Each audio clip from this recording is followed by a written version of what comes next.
Welcome. You're tuned into Life is a Sacred Journey. Every week, we bring a new perspective to aging and caregiving. Here is your host, Michelle Pope.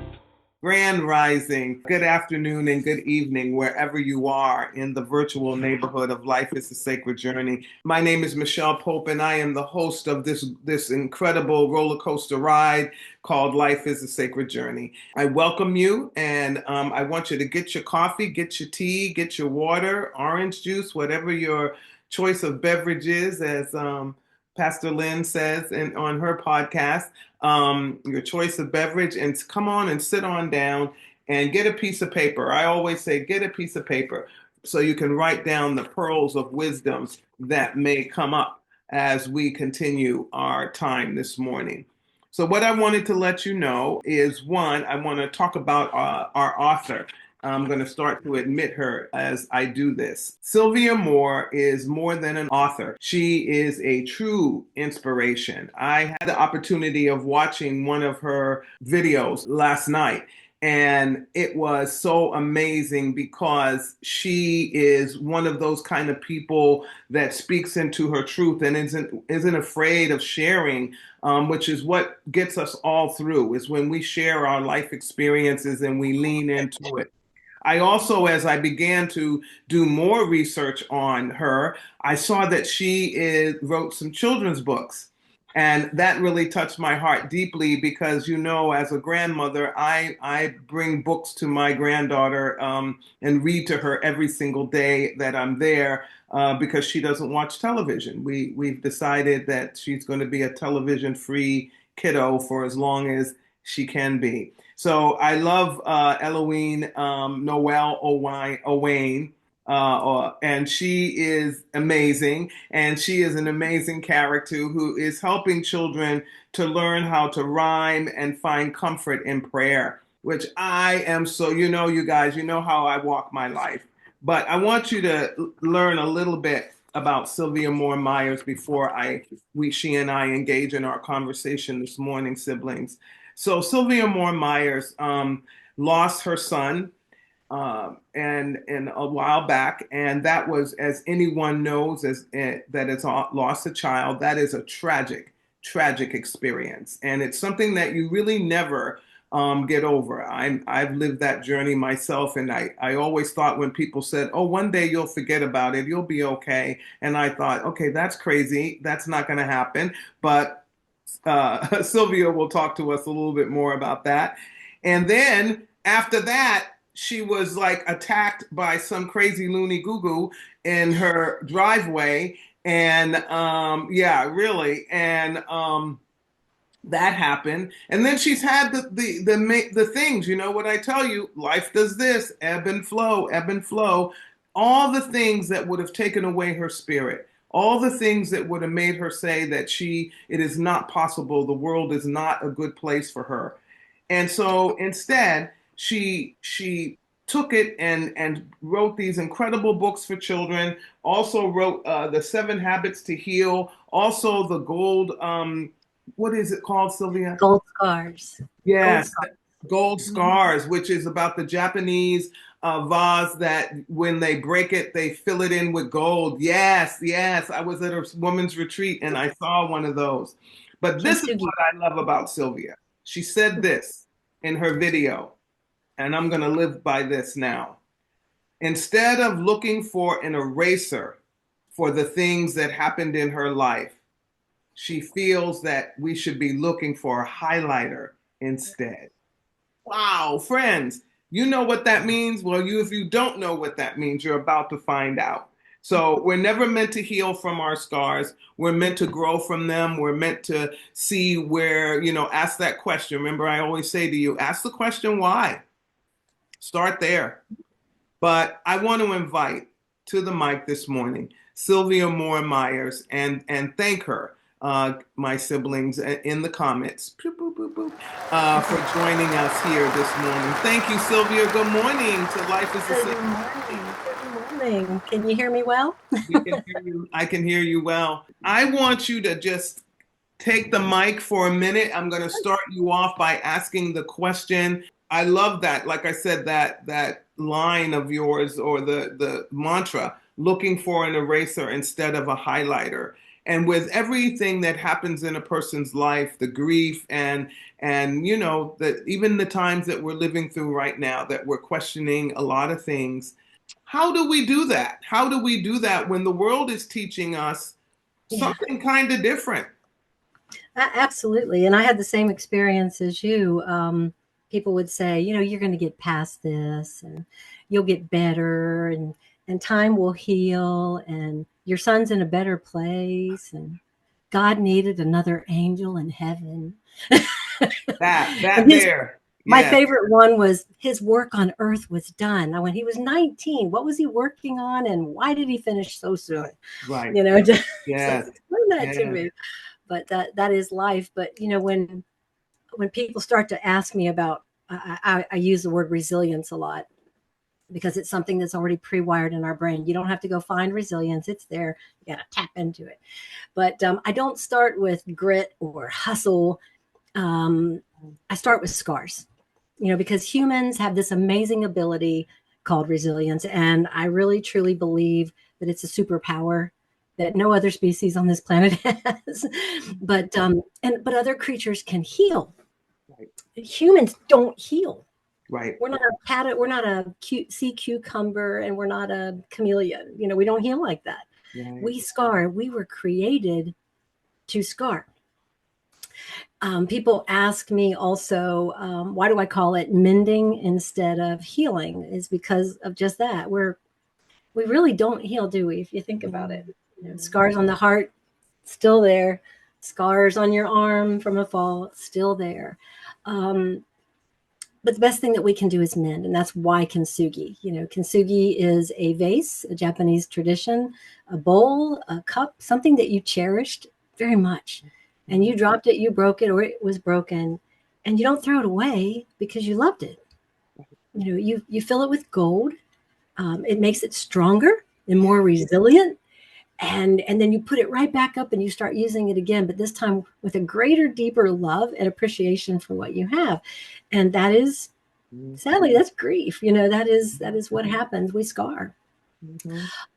So if you're going to scar, why not beautifully scar? Right. Because I believe that, it's like the vase that's us now. So, and why? Because I believe that people with wounds are looking for people with scars. They want us to say, how did you do it? What did you do? What was the magic juice? Yeah. And believe it or not, it's really a lot simpler than most people think.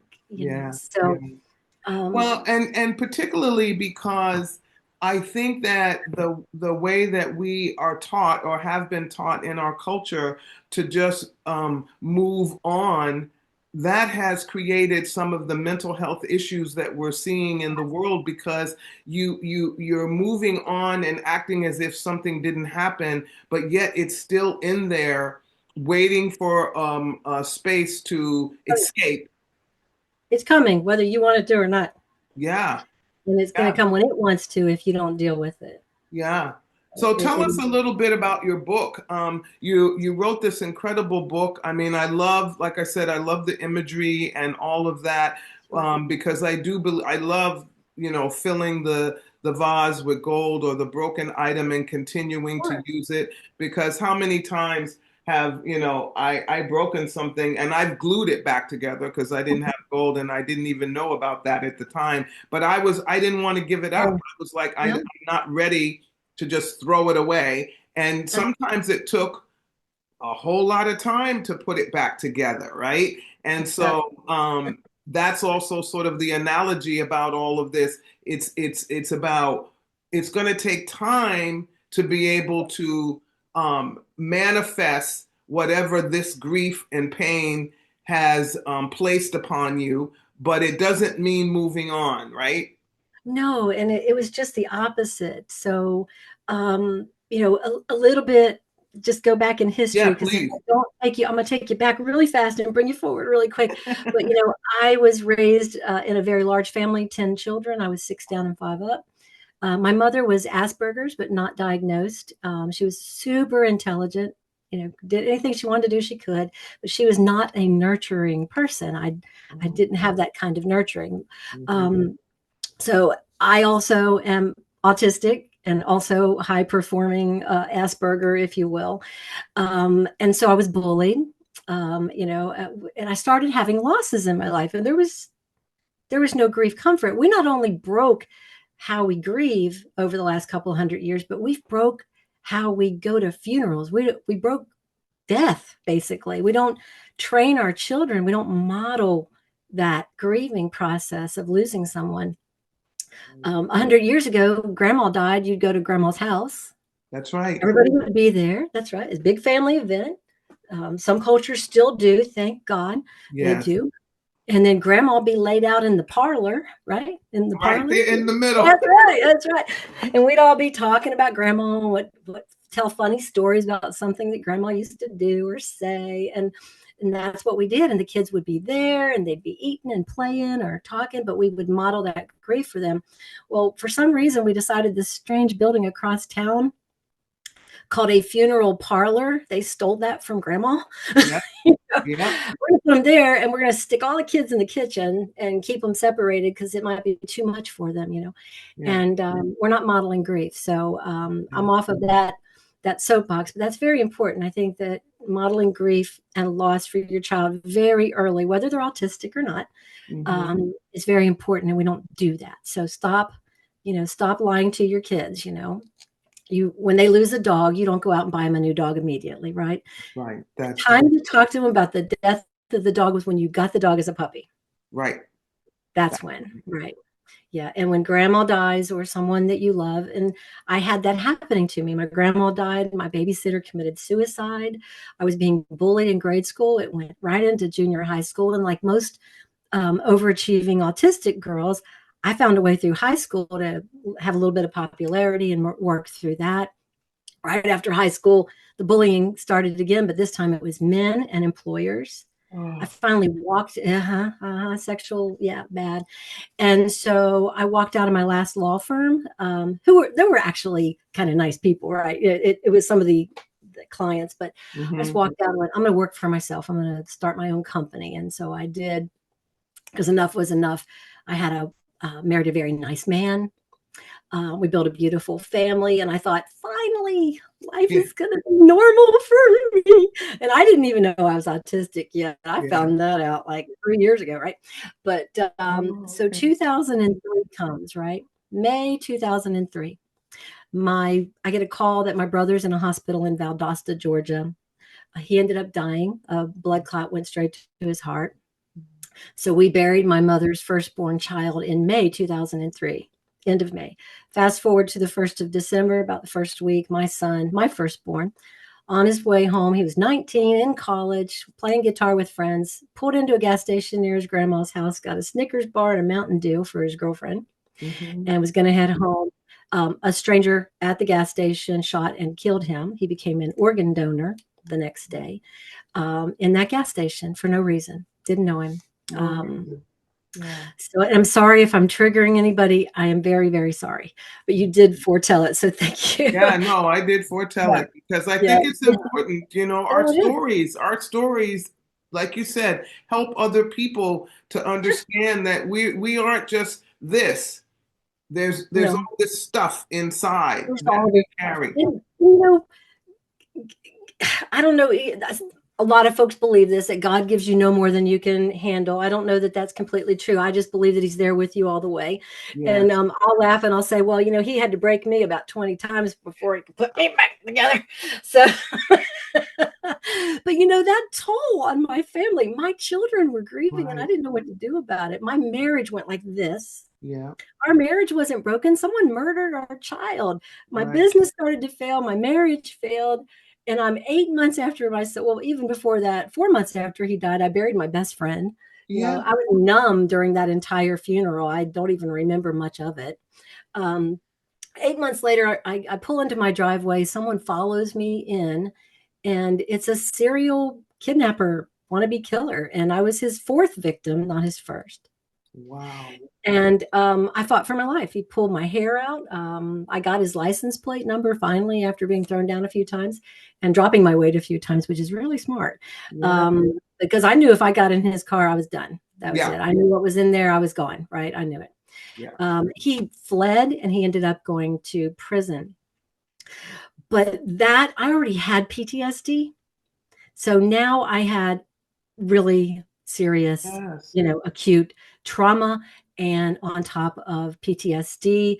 And it was going to be years Wow. and burying another brother, a sister, and both parents before I finally tapped into true grief recovery. And when I did that, and I went, "Whoa, this was a lot easier than I thought," because it's kind of like being, what's a Wizard of Oz girl, whatever Yeah. she, Oh, yeah, her, Dorothy. Dorothy, yeah, being Dorothy, yeah, I'm dressed like Dorothy, being Dorothy and clicking those heels for the first time, and went, "I had these on the whole time." Exactly That's what, that. that's right, and that's when I started really doing it. And I said, I've been looking for an eraser my whole life, and I should have been looking for a highlighter I love that. because I didn't need a way to forget what happened to me and my son and to my family. I needed a better way to remember. Yes. And that's recovery. And Yes. that's there for everybody. And I use that power of SCAR, that acronym, as a way to tell people it's like you've got all four of these in you, and you're going to SCAR. Yep. Yep. Strength, courage, adaptability, and resilience. Yep. And once you know they're there, click your shoes. It's a little bit more advanced. I will put a disclaimer here right now. I take people through 8 and 12 weeks of this program. Yeah, You can okay. buy my book and put yourself through that. There's a companion book that you can get very, very soon. There's Is that the 7 Habits to Heal? 7 Habits to Heal Okay. right now, the PDF that's free on my website. You can get Yes, that. it is. I have it. Yes. You got it. Gotcha. And then the companion book, which is a journal, which you literally will write in and draw in and pray in and drop tears in. Hopefully there's a place for that right on the page. Okay. That will be out very soon. It's been approved by the publisher, Morgan James. So we will have that one out in the next month or two. Okay. And I'm what glad. I love is I love your I as a believer, I am a follower of Jesus Christ. I believe, that the biblical content is also helpful because I think that that's a place too where Christianity, and now I'm going to not go into the model itself. Oh no, Um, it's normal. it's normal to, instead of, and I don't believe that's the way that the Bible depicts how we move from thing to thing to thing. I just think that's the way that mankind has taken it and said, let's make it so it feels good. And that's the problem. Remember what I said, we scar, we're not a chameleon. We're not going to grow back a tail or an organ. Right. We're going to have a scar there. God did that on purpose. He did that on purpose because we're the ones now that are healed, and he meant for us to go through that. He's not punishing us. God didn't sit up there on the day that Jacob died and go, I need Jacob in heaven today, stat. I don't care how you do it. That is not our God.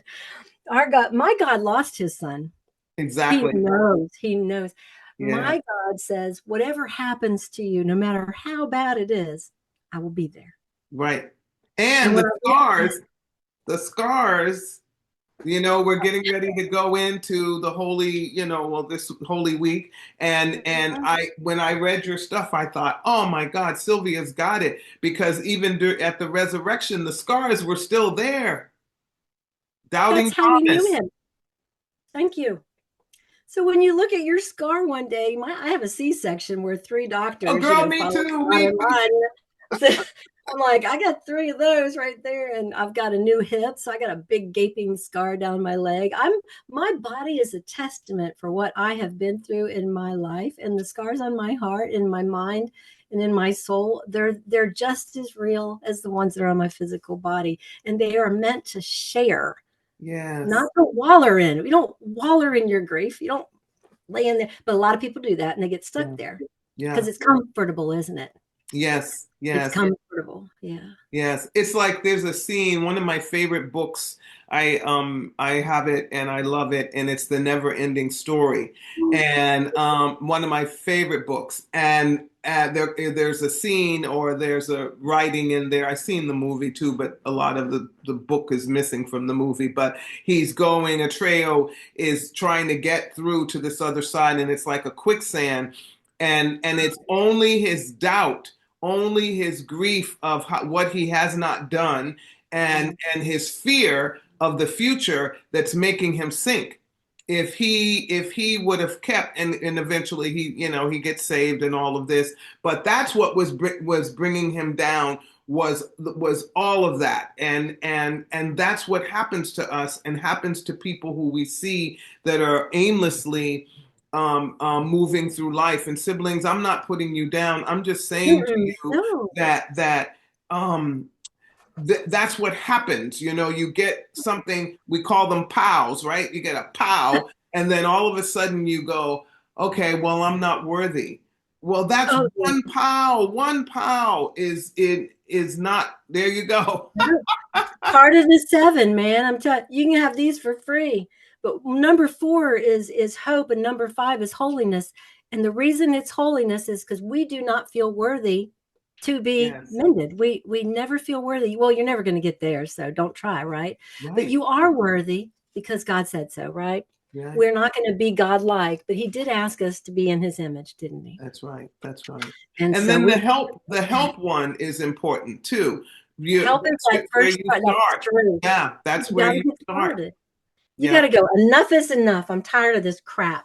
yeah, I'm tired of feeling bad. I'm tired of not being able to wake up, or I sleep too much, or I'm eating too much, or, you just got to make that decision. And that's part of the SCAR process called strength and courage, right? You yes, say, I'm going to do this, right? And yes, set your path to healing, which is the number 2 is healing. And then yes, start getting healthy, yes. move, get out of your chair. And Exercise, eat right, and don't have 4 carbs on your plate. Just simple stuff. it's as simple as that. Right now, I'm fasting because I'm going through a life change. There's a couple of things, friends, that I do, and Sylvia can pick up on them as well. Anytime I'm having a life change in my life, I will cut my hair for some reason. That's something I do. Maybe that's the Samson. I don't know. I don't know what that's I about, but love I it. do. And then I fast. So right now I'm on a raw food diet. I'm fasting, and I'm trying. It's my way of cleansing and getting rid of the old, and to say and to embrace, like, come new stuff, come. I want you, not I want to Yeah. stay in this place where this life change has, like, I loved when you said this, sucker punch me, and I'm going to stay here because that's easier, and everybody will say, oh, I'm so sorry for you, and then that makes you just keep going down, down, Oh, yeah. so I There's no deeper well than pity. It's like, oh, it just doesn't help you. I don't. If someone says to me, I'm real, and of course, remember I told you we broke grief. We broke yes, funerals too. So we wait for 2 hours so we can torture the parents or the wife of somebody who lost someone. And we have to think of something really profound. It's like, what am I going to say? What am I going to say for 2 hours? And we go up there and we say something really stupid. So when, there's no words in the English language for how you feel about someone losing someone that they love. Look it up. There's no words, right? God didn't create the word for a reason so that we would just shut up and say meaningful things like, I'm sorry for your loss, which is okay, mm-hmm. but not my condolences. That's from your Right, boss. yeah, And yeah, certainly not, well, he's in heaven now. He's in a better place. It's like, punch you right in the say that one more time, but we do that. And then the poor parents and the people up there are just so gracious. They're, oh, thank you. Thank you so much for your kind words. Like, really? Because you're getting tortured for the next 4 hours, whether you want it or not. right, right.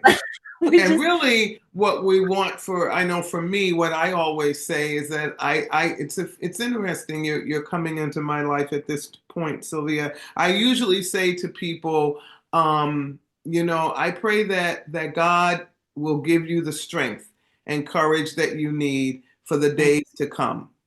that's perfect. Because it's not right now. Right now is, but man, when everybody goes home, couple of weeks later, I've been grieving. You and I have similar histories. I've been grieving my brother for a long time now. I mean, not maybe 3, 4 years, but the other day, my daughter told me something about her and her uncle, and I had this wonderful feeling of joy.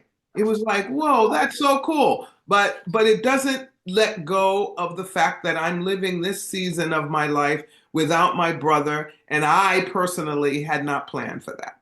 No, it wasn't in your agenda. Yeah.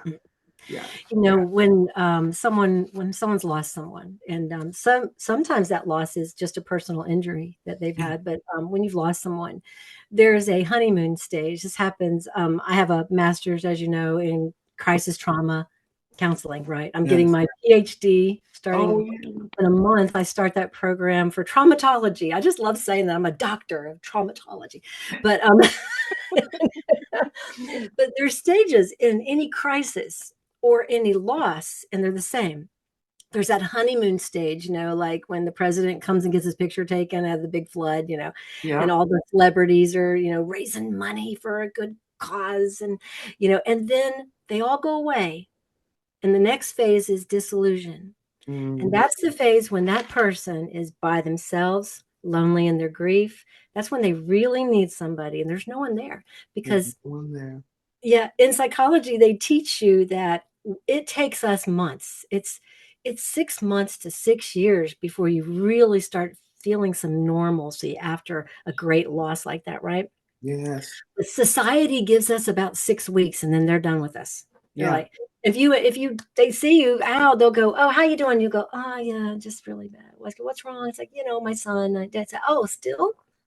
Yeah. And then it's like, there you go again. So, Sylvia, they only give you 3 days of bereavement in the corporate world. I know. Yeah, it's bad. But that's the way society does that, because there's a very technical reason, and I'll tell you what it is, so you won't hate your people that do that to you. Okay. In our minds, if we picture ourselves living through that attack in my driveway better than I did, or maybe having done something to prevent Jacob from being shot, in their mind, if that had happened to them, they'd have done it differently. And that is reflected in their treatment of us after a loss. People don't even know they're doing that, but that is their own self-protection mode going, you would have survived that. He wouldn't have pulled my hair out. I would have punched him right in the face. Well, he outweighed me twice my weight, right? But that's why they do it. And it's sad, but that's a very true reason. And you just got to love it. It's like, God bless your heart. Yeah, it's a subliminal. Yeah, it's a subliminal blame the victim kind of. That's exactly what it is. Victim blame. Yeah. Not that they're trying to do it, but subconsciously they're trying to justify that they wouldn't have done it. Yeah. Oh my gosh. So is your book? I saw that is it out, or is it in pre-order? No, Gold Scars you can buy right now, and I gave you a link for my link tree. Okay, good. If you use the link on my link tree, it tells you a code on there, which is MJA40. It'll give you 40% off the book. So it's very big savings.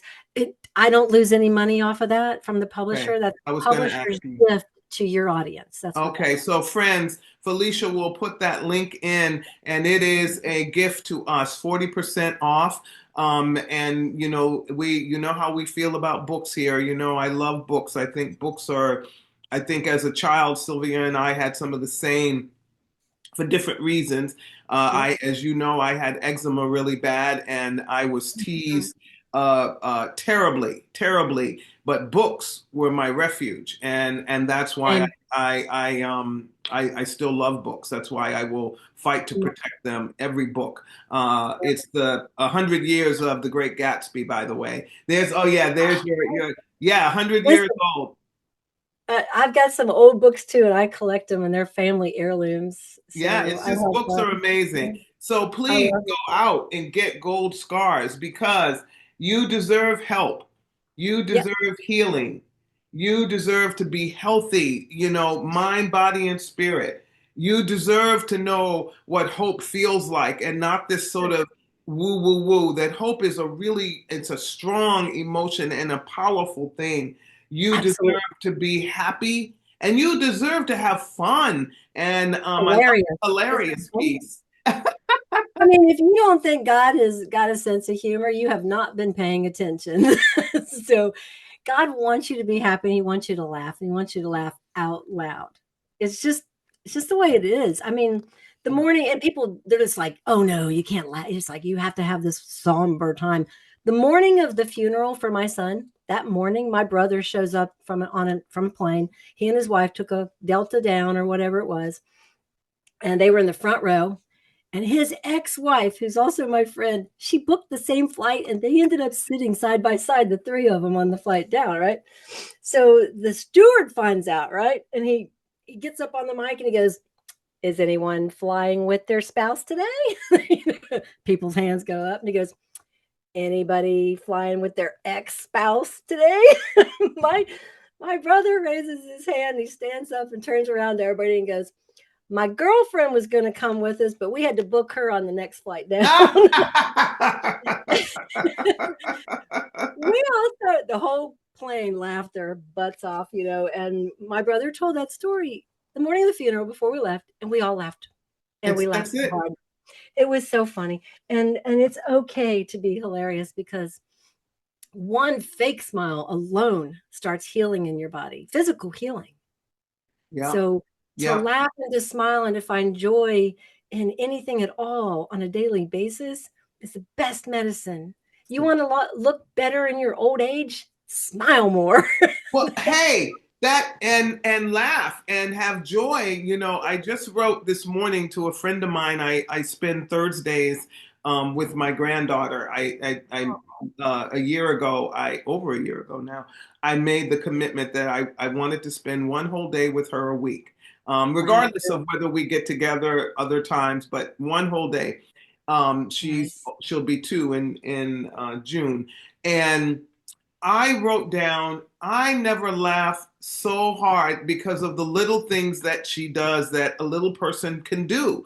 And yesterday I said to her, I asked her a question about something, and she gave me this look, like this inquisitive sort of like, are you crazy, lady? And then she goes, no.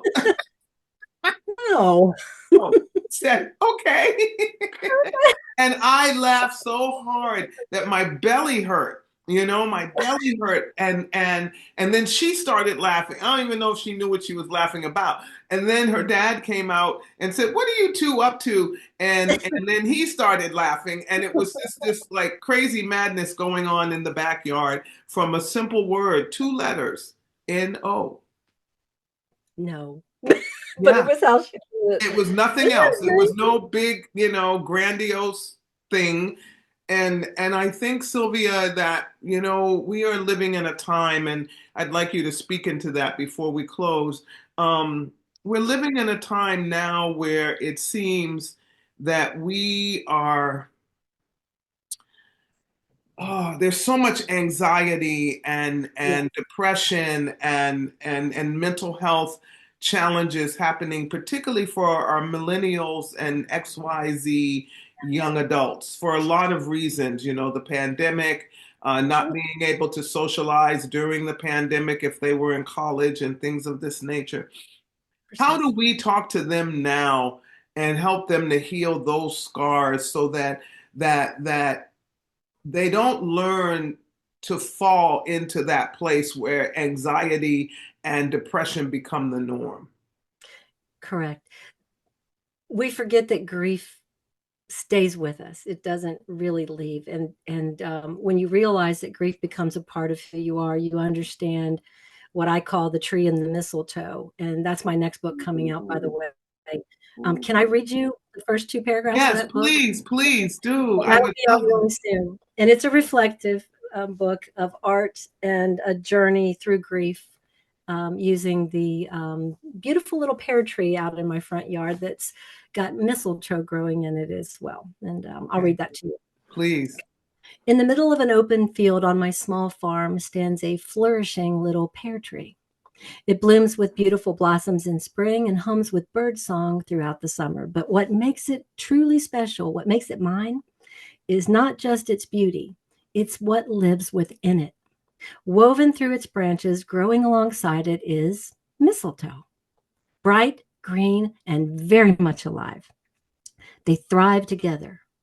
A few years ago, I placed a metal bench at the base of that tree, and it wraps gently around the trunk like an embrace, a place where I can sit beneath the canopy, no matter the season. I go there to breathe, to listen, to remember. And in those quiet moments, I look up and I see two plants growing as one: mistletoe and the little pear tree, grief and me. And that's the beginning of that book. And I think that just tells you that grief is part of you. And when you actually embrace it, it becomes something really beautiful. Yes. Because the mistletoe doesn't grow from the earth, it grows through the branches. Like I tell people, grief is in my bones, like mistletoe is inside of a tree.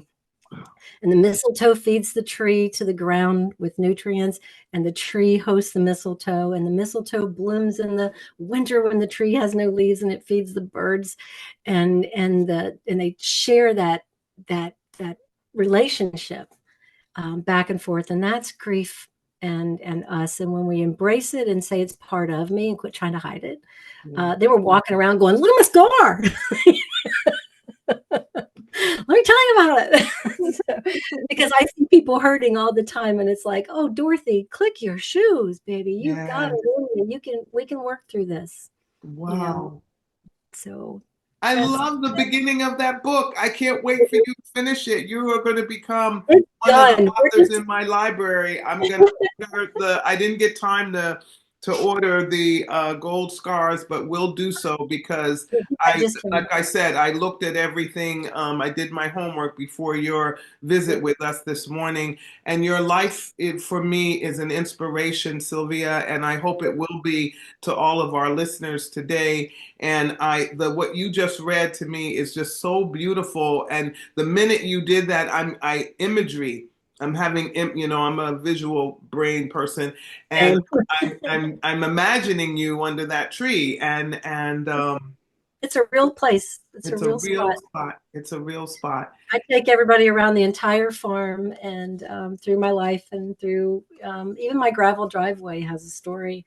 And all of those are for healing and reflection. And I think we forget that it's okay to slow down and just look up. And because everybody's looking down these days, nobody looks up anymore, and the whole focus on my book is about looking up, and being part of it, and let it be part of you. So, wow. Sylvia Moore Myers, my friends, my siblings, is somebody now that I will carry in my heart forever. She has touched me so deeply during this conversation. Many of you know I am, this is my last day going to Alzheimer's Services of the East Bay. I turned the keys over to the new owner today.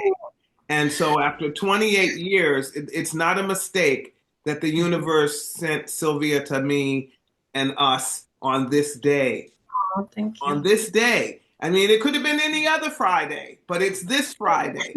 And so I will walk with more joy today. I will walk with more hope today, resiliency. And Nancy Redding, who is a follower, I know you're loving all of this because this is what she's been trying to say to me.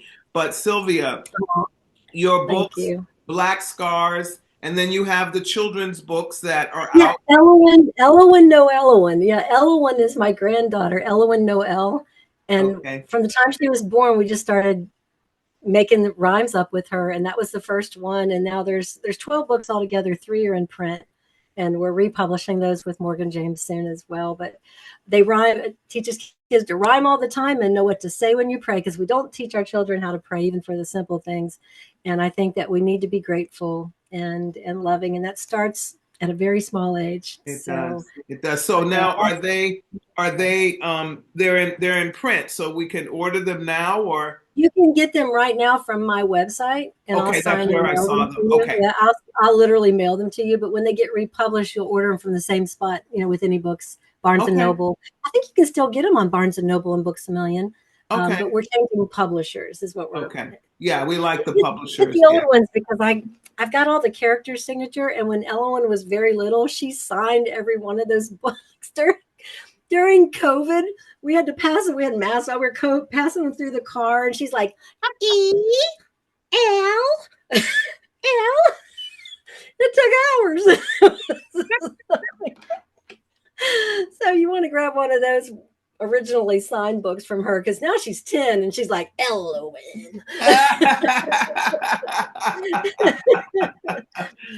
All right, my friends, I want to just give Sylvia Moore Myers a round of applause, and I hope you will join me in wherever you are. My hope for you on this day is that you will do something healing for yourself by ordering or purchasing, going to the link that Felicia's going to put in, Black Gold Scarf, and know that that is something that you would do for a gift for yourself. And I always say order 2 books. And the reason I always order 2 books is because I always give one away. Somebody will say something and I'll say, you'll need this book. And what happened in the past, I ended up giving away my book. And so I had to go and get one. So now I always get 2 and give it to someone else. You get the ebook free if you buy the book. The ebook comes free.